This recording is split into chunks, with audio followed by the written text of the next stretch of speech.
Hello, তোমরা চাইলে ঘরে বসে এরকম একটা সুন্দর মেয়োনিজ বানাতে পারো। তার জন্য লাগবে সিদ্ধ ডিম, সয়াবিন তেল, লেবু, ২ কোয়া রসুন, লবণ, গোলমরিচের গুঁড়া, মরিচের গুঁড়া, চিনি, ১ প্যাকেট গুঁড়া দুধ আর টমেটো সস। এটাতে আমি একটু জল মিক্সড করে নিয়েছি। প্রথমেই দিয়ে নিব সিদ্ধ ডিম, এরপর একে একে বাকি উপকরণগুলো দিয়ে নিব। আর এখানে আমি গোলমরিচের গুঁড়াটা হাফ ইউজ করেছি।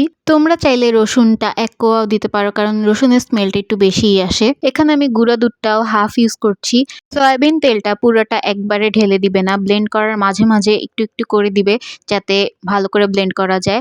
আর ডিমটাও ট্রাই করবে কেটে দেওয়ার জন্য, তাহলে ব্লেন্ড করতে ইজি হবে। এই তো আমি সবগুলো উপকরণ একসাথে ব্লেন্ড করে নিয়েছি।